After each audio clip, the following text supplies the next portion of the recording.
Hi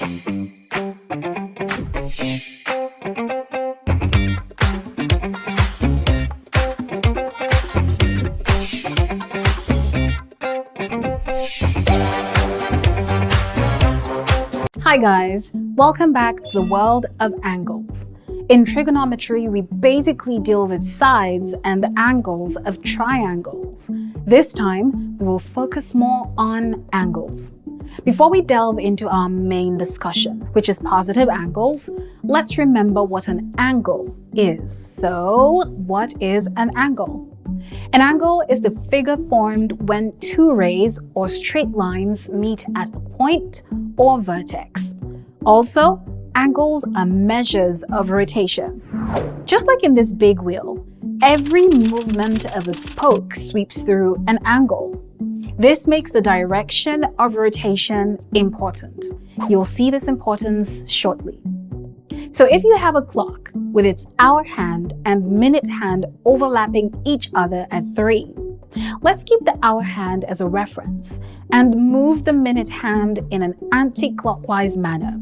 Remember, if you want to do this, you must have removed the battery of the clock or put it in a setting mode so the clock's hand will remain where you move them.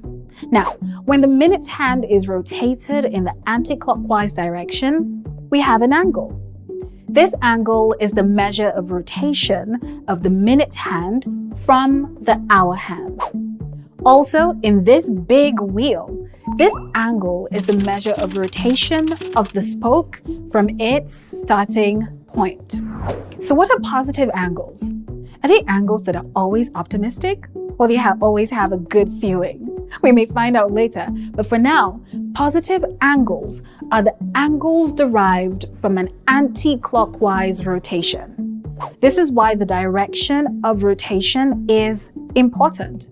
This means that the angle formed by moving the minute hand in the anti-clockwise direction with respect to the hour hand is a positive angle.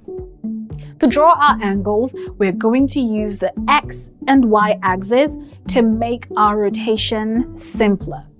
So the hour hand used in our illustration becomes the fixed reference OX, and the line OA replaces the minute hand, which was mobile. If you move the line OA 60 degrees in the anti-clockwise direction, you'll get a positive 60 degrees. If you move it further to 120 degrees in the same manner, we get a positive 120 degrees. The secret is that the sign before the number shows the direction of rotation of the angle, while the number after the sign shows the magnitude of rotation. In summary, we have learned that an angle is the figure formed when two straight lines meet at a point. We've also learned that a positive angle is formed by an anti-clockwise rotation. What happens when the angle is formed from a clockwise rotation? Let's find out in another lesson. Until then, keep the vibes positive.